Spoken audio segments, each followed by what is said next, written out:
이제 바울이 예루살렘을 향한 마지막 걸음을 걷는 여정 중에 그가 열과 성을 다했던 에베소 교회를 떠올리고 그가 방문하고 싶었습니다. 하지만 상황이 여의치 않았기에 에베소 교회의 장로들을 그가 머물고 있던 밀레도로 청하여 장로님들에게, 지도자들에게 에베소 교회를 위탁하며 위임하는 장면, 특별히 오늘 우리가 본문으로 정한 말씀은 장로님들께 이제는 어떻게 교회를 잘 섬길 수 있을 것인가에 대한 당부의 말씀을 주고 계신 것을 보게 됩니다. 그가 이렇듯 당부할 수 있었던 것은 24절 말씀에서 우리가 보는 것처럼 내가 달려갈 길과 주 예수께 받은 사명 곧 하나님 은혜의 복음을 증언하는 일을 마치려 하면은 나의 생명조차 조금 더 귀한 것으로 여기지 아니한다. 즉 자기가 가지고 있었던 하나님 나라 사역을 향한 의지와 헌신을 천명하고 그리고 이제 사역을 지도자들에게 당부하는 장면의 말씀인 것을 보게 됩니다. 28절 말씀이죠. 28절에서 이렇게 바울이 당부하고 있습니다. 여러분은 자기를 위하여 또는 온 양떼를 위하여 삼가라. 성령이 그들 가운데 여러분을 감독자로 삼고 하나님이 자기 피로 사신 교회를 보살피게 하셨느니라. 온 양떼를 위하여 삼가라.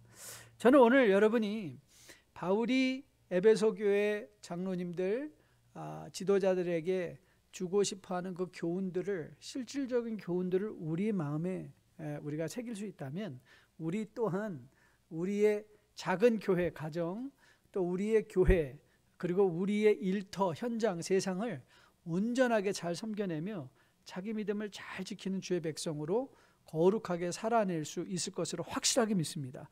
그래서 저는 여러분들이 마음을 활짝 여시고 오늘도 성령이 교훈하는 바 그 교훈들을 마음에 마치 정말 철피를 가지고 마음판에 새기듯이 새기는 복된 이 시간 될 수 있게 되기를 주님의 이름으로 축복드립니다.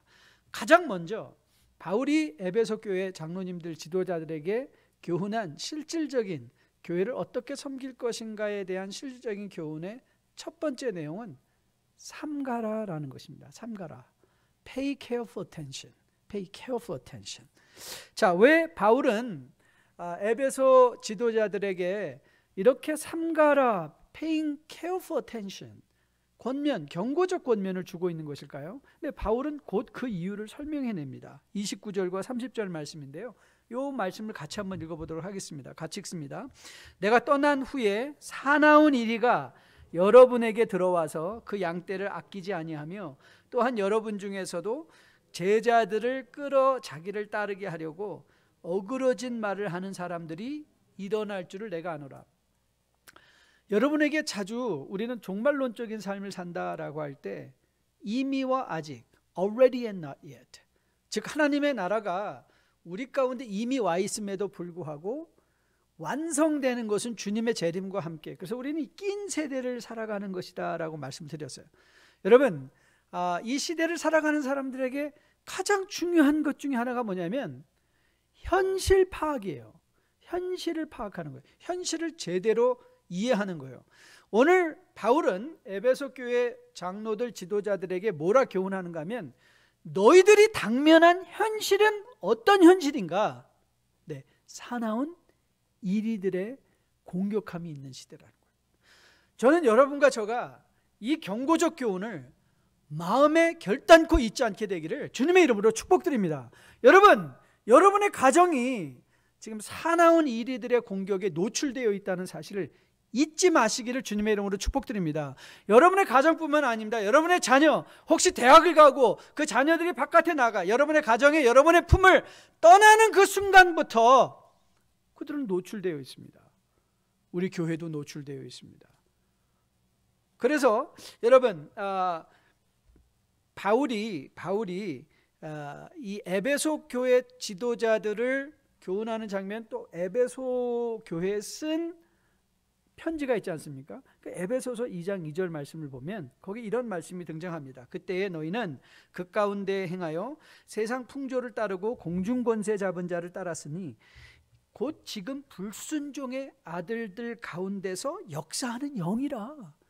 지금 우리 현실 속에 역사하고 있는 영이 불순종의 영, 사나운 이리들이라는 것이죠. 이 시대의 교회를 설명하는 용어 중에 하나가 뭐냐면 church militant, 싸우는 교회라는 거예요. church militant.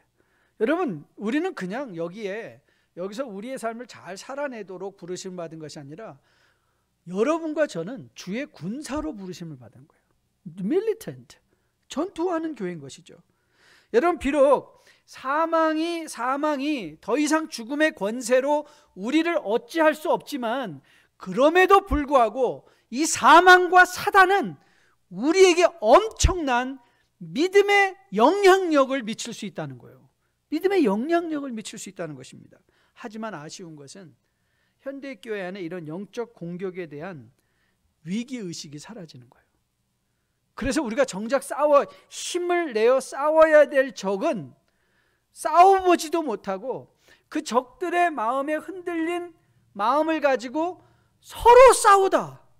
부부가 싸우고. 여러분, 제가 부부 상담할 때도 항상 상기시키는 게 있어요. 여러분의 가정은 노출되어 있기 때문에 별것도 아닌 걸 갖고 그것이 문제가 되어 가정이 흔들릴 수가 있습니다. 그렇기에 가장 먼저 우리가 선포해야 되는 건 기도입니다. 여러분, 교회 분열이 생기면 가장 먼저 문제를 해결하는 게 아니에요. 하나님 앞에 항복선언하고 하나님 앞에 무릎 꿇어야 돼요. 그리고 서로가 비록 다른 견해를 갖고 있다 할지라도 서로가 이 사실을 잊지 말아야 돼요.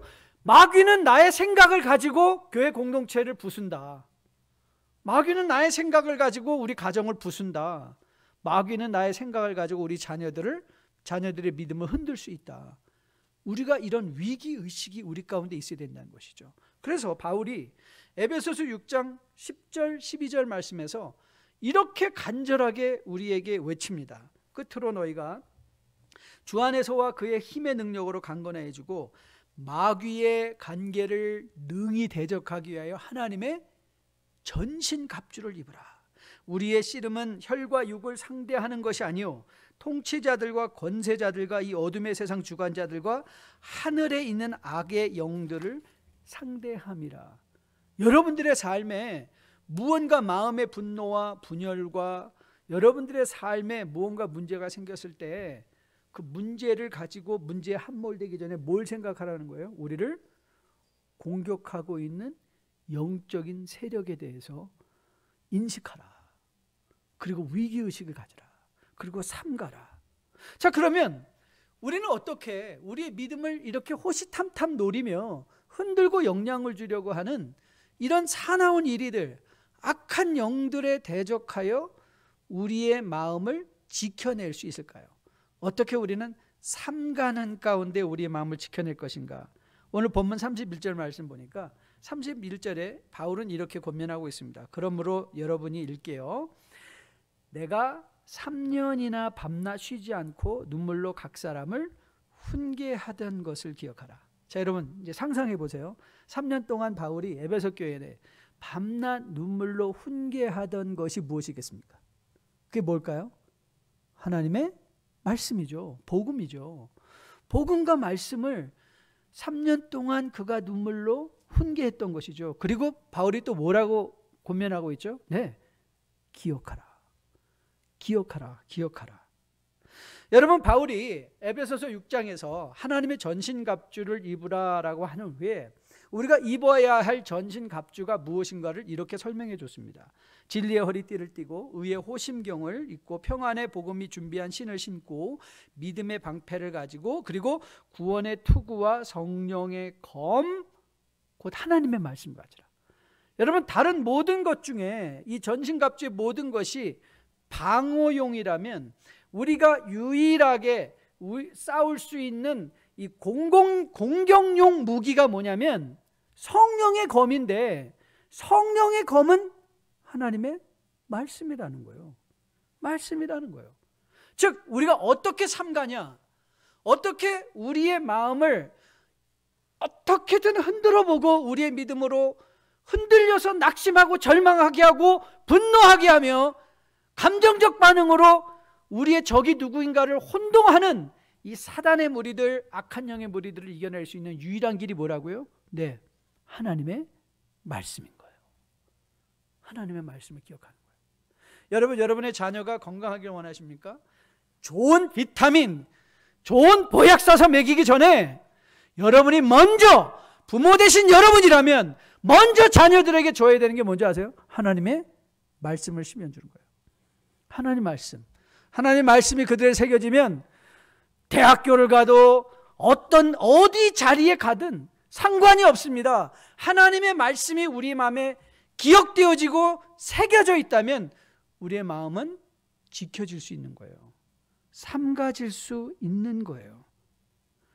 저는 여러분과 저가 다시 한번 하나님의 말씀이 바로 우리가 소유할 수 있는 악한 영을 상대할 수 있는 믿음의 검인 것을, 성령의 검인 것을 기억하며 저는 여러분과 저가 다시 한번 말씀 앞에 새로운 헌신과 도전과 결심으로 말씀으로 들어갈 수 있는 여러분 되시기를 주님의 이름으로 축복드립니다.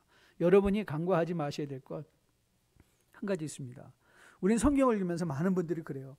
목사님, 저는 요즘 은혜가 떨어졌나 봐요. 성경이 너무나 지루해요. 성경이 너무 재미가 없어요. 여러분, 우리가 이런 간증에 많이 속는데요. 그러니까 너무 간증 들으러 다니지 마세요. 간증하면 하나님 말씀이 꿀송이처럼 달아가지고, 여러분 그런 거는요 1년에 한두 번 꿀송이처럼 단 것처럼 느껴지고요. 거의 대부분은 성경 재미없어요. 지루해요. 제가 이번 올해 성경 5독을 했는데요. 5독하면서 저는 성경을 3권을 쓰거든요. 왜냐하면 계속 줄친 것만 볼까봐 성경을 이렇게 바꿔가면서 계속 읽어요. 그러면서 저는 한 번도 여태까지 계속해서 물음표가 새겨지지 않은 적이 없어요. 성경이 왜 이렇게 어려운지 모르겠어요. 아니 이거 수십 번도 수백 번도 더 읽은 성경인데 왜 아직도 모르는 게 있는지 모르겠어요. 그리고 여러분 열왕기하, 열왕기상, 열왕기화, 역대상, 역대 이거 읽을 때는요 이거 언제 끝나지? 그래가지고 너무 지루해가지고 저는 역대기 같은 경우는요 각 챕터 장마다 7장이면 그 밑에 대시해놓고 36장 써놔요. 이거 역대하는 36장이다. 그러니까 앞으로 20장만 더 견디면 되겠네. 그리고 읽는 거예요. 여러분 성경은요 재밌어서 읽는 거 아니에요. 성경은 재밌어서 읽는 게 아니라 살려고 읽는 거예요. 성경을 읽을 때야 비로소 우리의 심령이 보호되어지고 지켜지고 살아날 수 있기 때문에 그래요. 하나님의 말씀이 우리 가운데 채워질 때야 비로소 우리는 세상을 대항할 수 있는 믿음의 여유를 갖게 되는 거예요. 믿음의 권능을 갖게 되는 거예요. 그런데 여러분 오늘 바울이 에베소 교회 장로들에게 권면하면서 하는 이 말을 잘 들어보십시오. 28절인데요. 여러분은 자기를 위하여 또는 양떼를 위하여 뭐하라? 삼가라 그랬어요. 자기를 위하여. 여러분 요즘은 비행기 탈 일이 그렇게 많지 않지만 비행기 타면 가장 먼저 스튜디오스들이 나와서 뭐 하죠? 안적 수칙을 설명하잖아요. 그중에 특별히 이제 벨트 후에 항상 위에서 마스크가 떨어질 때 뭐 하라고요? 옆에 있는 사람 먼저 채워주시고 그 다음에 당신 채우라고요? 아니에요. 당신이 먼저 마스크를 쓰고 숨을 쉴 수 있을 때 옆에 있는 어린아이나 노약자를 도와주십시오 라고 권면을 해요. 왜죠? 내가 죽으면 옆 사람을 도울 수가 없어요. 부모가 말씀에 죽어 있으면요 자녀들을 살릴 수가 없어요. 성도들이 말씀에 살아있지 않으면 세상을 살릴 수가 없어요. 교회 지도자가 말씀에 살아있지 않으면 교회가 살아날 수 없어요. 여러분이 스스로 하나님 말씀 앞에 늘 세워지지 않는다면 여러분의 자녀들은 세상에 그냥 노출되어서 아무런 공격력 무기나 방어 없이 그냥 사단의 영향력에 휘둘리게 되는 것이 십사인 거예요. 히브리서 4장 12절에서 이렇게 고면합니다. 하나님의 말씀은 살아있고 활력이 있어 좌우의 날선 어떤 것보다 예리하여 혼과 영과 및 관절과 골수를 찔러 쪼개기까지 하며 또 마음의 생각과 뜻을 판단하나니. 저는 여러분이 다시 한번 오늘 바울이 에베소 교회 장로들을 권면하는 가운데 너희들이 교회를 섬기기 위해서 내가 밤낮 3년 동안 눈물과 함께 너희들을 훈계하던 하나님 말씀, 하나님 말씀으로 그것이 우리의 마음판에 세워져 기억되어짐으로 말미암아 우리를 공격하고 있는 세력들을 볼 수 있는 영적인 안목, 그 가운데 흔들리지 않고 오히려 나를 지키고 내 가정을 지키고 교회를 지키고 내 일터를 지킬 수 있는 여러분과 저로 거듭나 세워지게 될 수 있기를 주님의 이름으로 축복드립니다. 아울러 바울이 이제 두 번째로 지도자들에게 권면한 것이 삼가라라는 권면과 더불어 이제 거룩하라라는 권면을 주고 있습니다. 거룩하라. 자, 32절 말씀인데요.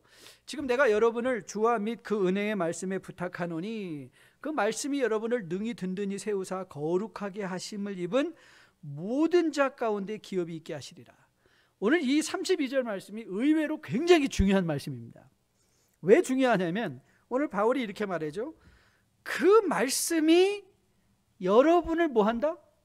능히 세운다 그랬어요. 뭐가 세운다고요? 사람이?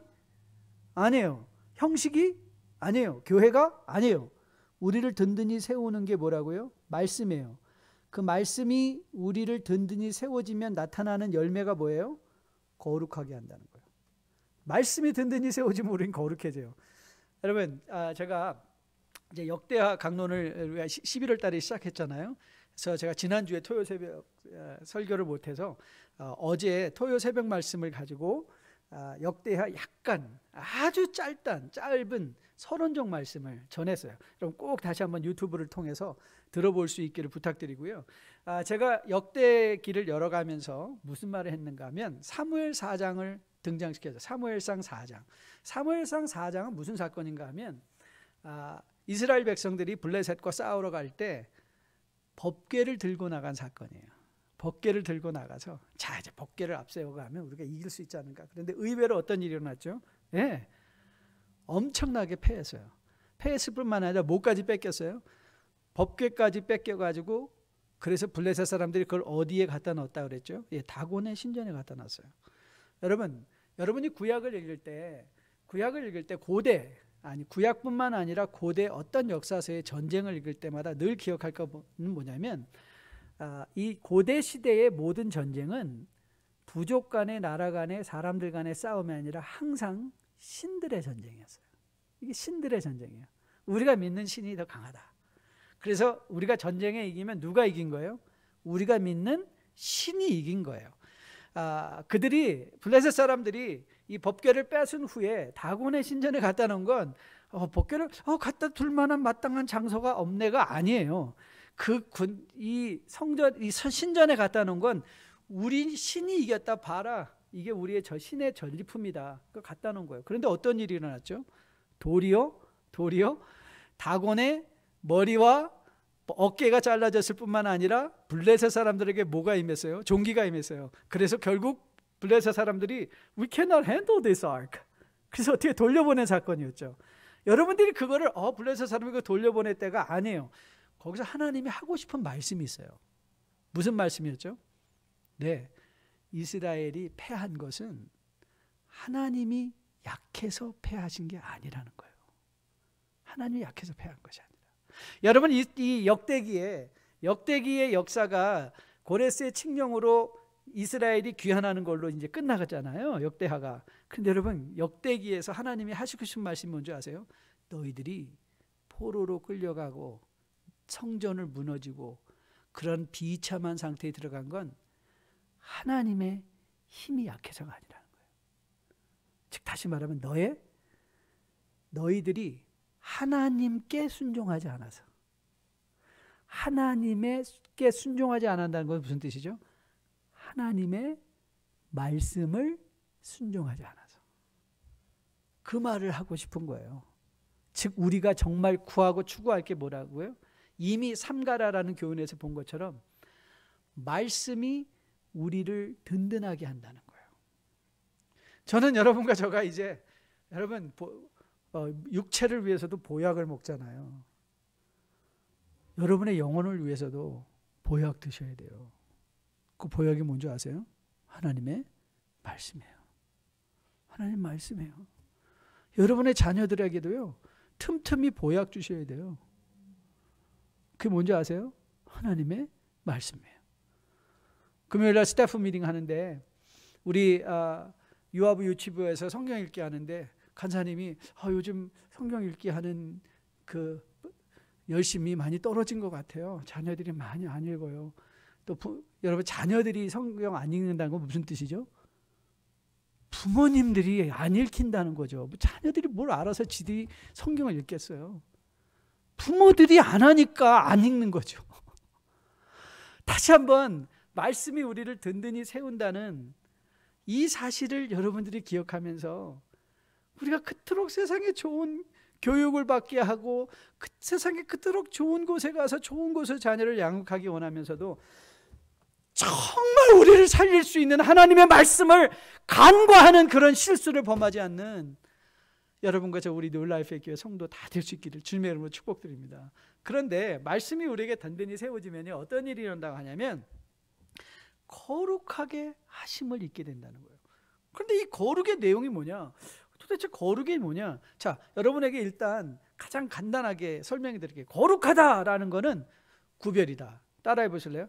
거룩은 구별이다. 그러면 또 질문이 뭐가 구별이 된다는 것일까?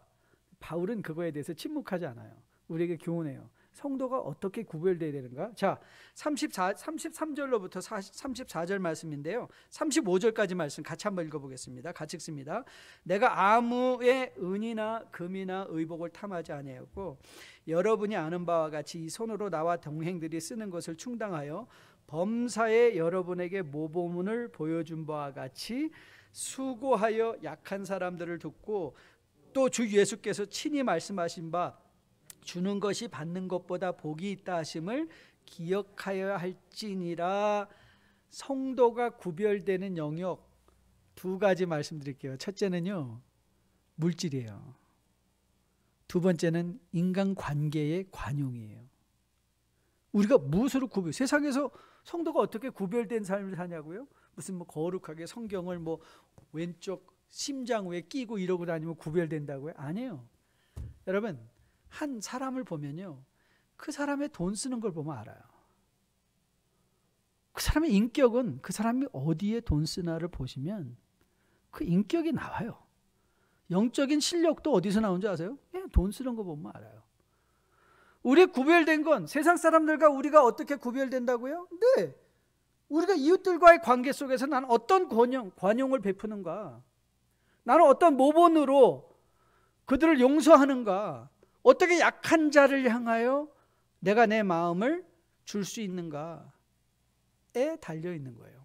달려있는 거예요. 하지만 여러분, 이건 쉬운 일은 아니죠. 물질이나 인간관계에서 우리가 자유한다는 건 쉽지 않아요. 우리가 정말 천국의 소망을 두고 철저하게 말씀을 통하여 우리의 심령들을 지키지 않으면 성도 또한 우리는 이 물질이 우리에게 주는 영향력의 가장 중요한 게 탐심입니다. 탐심이에요. 여러분, 탐심은 우리가 왜 이웃을 용서하지 못하죠? 자기를 너무 탐하기 때문에 그래요. 자기의 체면을 탐하고요, 자기의 이기심을 너무 탐하니까 남을 용서하지 못하는 거예요. 이 탐심. 그래서 바울이 디모데에게 편지, 디모데도 에베소에서 목회한 친구 아닙니까? 디모데에게 권면하면서 이렇게 말을 합니다. 돈을 사랑함이 일만하게 뿌리가 되나니 이것을 탐내는 자들은 미혹을 받아 믿음에서 떠나 많은 근심으로 자기를 찔렀도다. 오직 너 하나님의 사람아, 이것들을 피하고 의와 경건과 믿음과 사랑과 인내와 온유를 따르며 믿음의 선한 싸움을 싸우라. 영생을 취하라. 이를 위하여 내가 부르심을 받았고 많은 증인 앞에서 선한 증언을 하였도다. 우리는 너무나 이 믿음의 선한 싸움이 뭐지? 어떻게 믿음의 선한 싸움을 싸우지? 그래서 우리는 이 믿음의 싸움은 무슨 엑소시스트에 나오는 무슨 퇴마사, 그런 영화도 한국에 되게 많이 있더라고요. 사제들이 나와서 막 머리가 돌아가고 사람이 그런 싸움 안 싸워요. 믿음의 싸움은요, 여러분 이렇게 생각하세요. 돈과의 싸움이에요. 다시 말하면 탐심과의 싸움이에요. 탐심과의 싸움. 여러분, 사단이 가장 민감하게 파고들며 공격하는 영역이 뭐냐면 바로 이 육체의 정욕과 탐심의 부분이에요. 여러분, 주님께서 처음에 공생애를 시작하시면서 사단이 그를 광야에서 시험할 때 시험의 내용을 생각해 보세요. 돌로 떡, 육신의 정욕이죠. 육신의 정욕. 여러분, 나한테 절하면 이 천하 만국의 권세를 너에게 주겠다. 안목의 정욕이죠. 내가 이 성전에서 높은 곳에 떨어져서 천사가 너를 딱 받아 딱 세우면 얼마나 많은 사람이 널 좋아하겠냐. 뭐죠? 이생의 자랑이에요. 육체의 정욕, 안목의 정욕, 이생의 자랑. 이게 다 뭐예요? 한마디로 요약하면 탐심이에요. 탐심. 여러분, 우리의 탐심이 제어될 때야 비로소 우리는 이웃을 돌아볼 수 있는 약한 자들이 눈에 보인다니까요. 약한 자들이 눈에 보이기 시작해요. 그리고 그들에게 관용을 베풀 수 있어요. 언제? 우리의 탐심이 제어되지 않는 한 우리는 결단코, 여러분, 바울이 범사에 여러분에게 모본을 보여줌과 같이 수고하여 약한 자들을 돕고 또 주 예수께서 친히 말씀하신 바 주는 것이 받는 것보다 복이 있다 하심을 기억하여야 할지니. 그런데 여러분, 한번 상상해 보세요. 만일 바울이 자기가 돈 거를 자기를 위해서, 자기의 편리함을 위해서 다 썼다면 과연 이웃들에게, 약한 자들에게 이런 관용을 베풀 수 있었을까요? 베풀 수 없었어요. 여러분, 죄의 큰 영향력 중에 하나는 중독이라고 늘 말씀드렸습니다. 중독이 왜 무서웠냐면요, 이전 자극이 안 되는 게 중독이에요. 그래서 이전에는 10불이면 만족했었는데 이제 10불이 계속되어지면 뭐예요? 15불이 만족의 기준이 돼요. 그래서 5불만 더, 5불만 더, 5불만 더, 끊임없이 그 5불 벌려고 사는 거예요. 여러분에게 가끔 소개하잖아요. 하워드 휴즈가. 기자가 물었대죠. Hughes, Mr. Howard, you have so much money. Why do you want to make more? 그가 말했죠. Friends, I'm always a dollar short. 여러분 다 그러시잖아요. 아유, 목사님, 저 큰 욕심 없습니다. 그 큰 욕심 없는데 늘 바쁘잖아요. 왜요? 늘 새로운 거 열잖아요. 늘 새로운 사람, 돈 벌 일 뭐 있는가? 어떻게 확장할까? 왜 생각하죠? 네, 조금 더.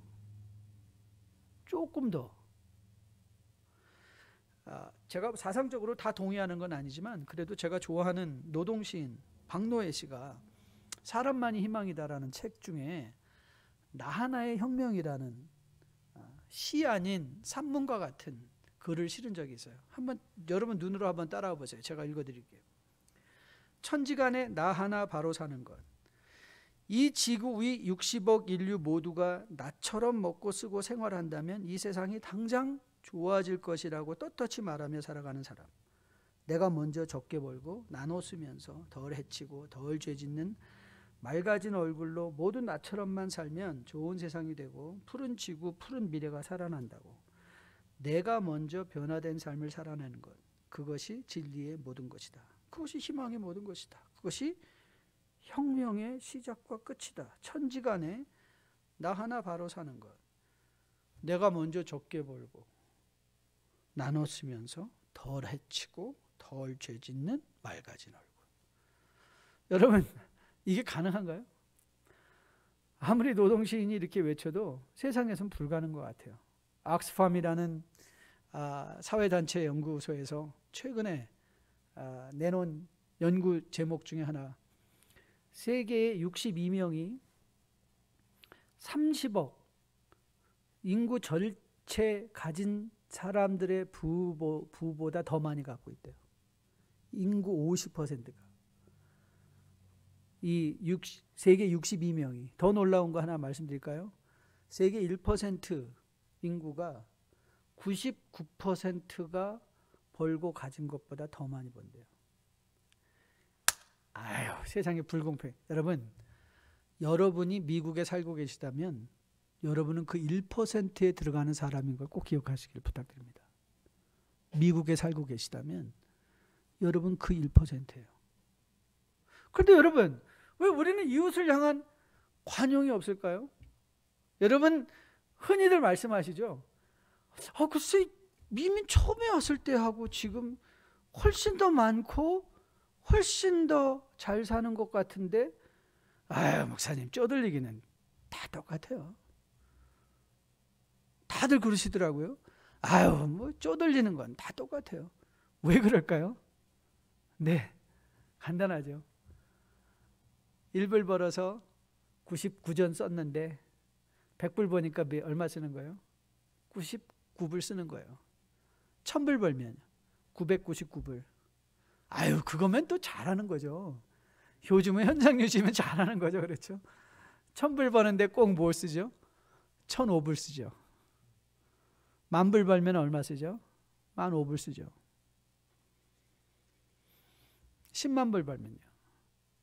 여러분 우리에게는요 이웃에게 관용을 베풀 여유가 없어요.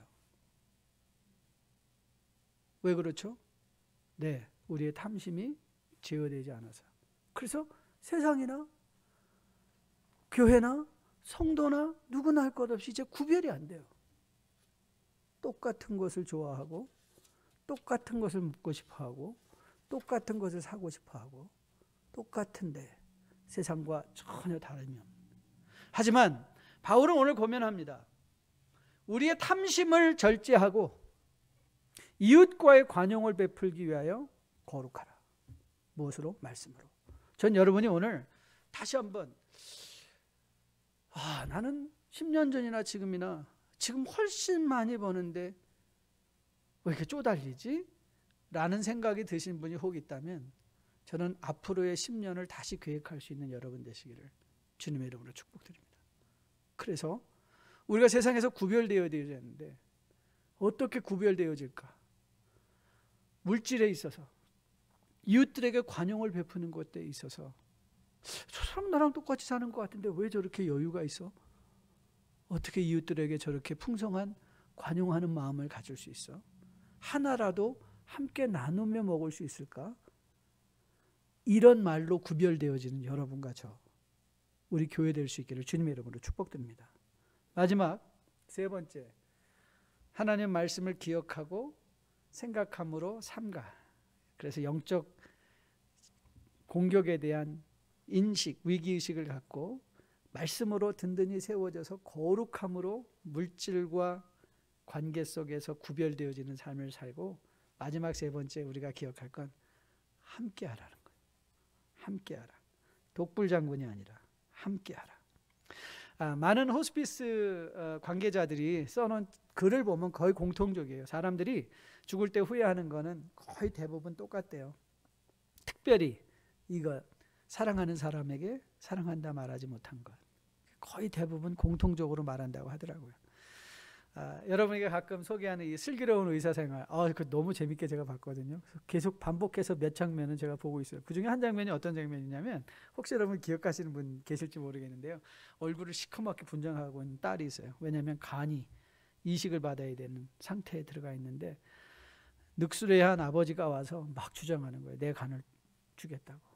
근데 그 간도 안 좋아요. 근데 아버지가 다시 나가서 운동을 해가지고 간 수치를 확 내린 다음에 와서 해달라고. 그러면서 그 아버지가 한 말이 제가 기억이 나요. 나는 제가 어려서 해준 일이 아무것도 없습니다. 그래서 얘가 술에 빠지게 되고 세상에 빠지게 돼서 저 지경까지 왔는데 이제는 제가 자기 간을 꼭 주고 싶다는 거예요. 여러분, 우리는 그렇게 사랑을 표현할 필요가 없습니다. 왜요? 지금 함께 하면 되니까. 지금 함께 하면 되니까. 여러분, 혹자는 이렇게 말하죠. 여러분 지난번에도 소개한 것 같아요. 진정한 행복한 사람은 누구냐? 태어날 때 홀로 울고 다 아는 사람들이 다 기뻐 웃어주고, 그리고 죽을 때 혼자 웃고 모든 사람이 아쉬워하는, 울어주는, 그게 진정한 성공한 인생이라고 그랬잖아요. 그렇죠? 오늘 바울의 모습을 통해서 보는 교훈인 것 같아요. 36절 38절, 이 말을 한 후 무릎을 꿇고 그 모든 사람들과 함께 기도하니 다 크게 울며 바울의 목을 안고 입을 맞추고 다시 그 얼굴을 보지 못하리라 한 말로 말미암아 더욱 근심하고 배에까지 그를 전송하니라. 바울이 24절에서 한 말 여러분 기억하시죠? 뭐라고 말했어요? 사람들이 울고 어떻게 하면 좋냐고 그러니까 여러분 나를 위해서 울지 마십시오. 그런데 바울이 왜 행복한 사람이냐? 바울을 위해서 울어줄 사람이 있는 거예요. 아쉬운 사람이 있는 거예요. 바울이 떠나가는 게 아쉬운 것. 여러분 바울은요 항상 알고 있었던 것 같아요. 그의 자랑과 그의 영광의 면류관은 무엇인가? 바울은 알았어요. 데살로니가 전서 2장 9절, 19절, 20절 말씀 보면 바울이 이렇게 말합니다. 우리의 소망이나 기쁨이나 자랑의 면류관이 무엇이냐? 그가 강림하실 때 우리 주 예수 앞에 너희가 아니냐. 그러니까 바울의 영광은요, 그가 세우는 무슨 명성이나 그가 쓴 무슨 하나님의 말씀 책이나 그가 이뤄놓은 큰 교회 건물 이런 게 아니었어요. 바울의 영광, 바울의 면류관, 바울의 자랑은요 사람인 거예요. 여러분 요즘 여러분의 인생에 자랑할 것 있으십니까? 나 좋은 집 샀어요. 나 좋은 옷 입고 있어요. 가 아니라 하나님이 너 정말 수고했구나 라고 할 그 영광. 그게 뭐죠? 함께한 사람인 거예요. 함께한 사람. 저는 바울이 에베소의 장로들을 청한 거는 단순히 그들을 교훈하기 뿐만은 아니었던 거라고 생각해요. 본인도 위로받고 싶었다고 생각해요. 함께함으로. 왜냐하면 바울이 로마서 1장 12절에서 이렇게 말하거든요. 이는 곧 내가 너희 가운데서 너희와 나의 믿음으로 말미암아 피차 안위함을 얻으려 합니다. 피차 안위함. 저는 신약 성경에서 제일 아름다운 장면을 뽑으라면 바로 이 장면인 것 같아요. 에베소 교회 장로들과 바울이 어깨를 함께하고 울어줄 수 있는 비슷한 장면이 구약에서는 다윗과 요나단의 관계가 아니었는가 생각해 보는데요. 오늘 여기서 서로 어깨를 안고 울어줄 수 있는. 사랑하는 성도 여러분, 요즘 여러분과 함께 울어줄 사람 있나요? 함께 울 수 있는 사람, 함께 울 수 있는 사람. 저는 이런 함께하는 함께함이 정말 힘들고 어려운 이 고립의 시대, 코로나 바이러스 시대, 정말 사단 마귀들이 어떻게 하든지 우리의 믿음을 흔들어서 절망하게 하고 낭망하게 하고 실망하게 하고 서로를 원망하게 하는 이 시대 속에 우리 서로를 지켜줄 수 있는, 함께 할 수 있는, 함께 울 수 있는, 함께 즐거워할 수 있는, 함께 기뻐할 수 있는 그 동역자들이 여러분께 있게 되기를 주님의 이름으로 축복드립니다. 근데 여러분 좋은 소식이 있죠. 좋은 소식은 뭐죠? 네, 하나님이 여러분과 저를 사랑하셔서 십자가에 달려 죽으신 아들을 죽게 하셨을 뿐만 아니라 그 아들은 여러분과 저를, 나는 너를 이제 더 이상 종이라 칭하지 않고 나의 친구라. 세상에 어떤 사람이 여러분을 위하여 울어줄 사람이 없어도 여러분 너무 절망하지 마십시오. 여러분을 위하여 울어주실 뿐만 아니라 죽어주신 분이 계십니다. 근데 그분이 다시 살아나셨어요. 예수 그리스도. 그분이 우리의 좋은 친구가 되셔서 우리 안에 거하시며 여러분을 권면하시죠. 너도 좋은 친구가 되어줘. 이웃들에게 좋은 친구가 되어줘. 그래서 함께해. 말씀으로 든든히 세워져서 구별되어 세상의 물질의 유혹에 함몰되지 않고 자유롭게 관용을 베풀 수 있는 사람이 되어봐. 이 일을 위하여 늘 삼가는 가운데 하나님의 말씀으로 지키고 싸워. 악한 영의 무리들을 지키고 싸워. 저는 여러분이 오늘 이 성령의 권유하시는 음성을 마음에 듣고 또 한 주간 살아내시면서 삼가고 거룩해지고 함께하는 복된 백성의 삶을 살아낼 수 있게 되기를 주님의 이름으로 축복드립니다.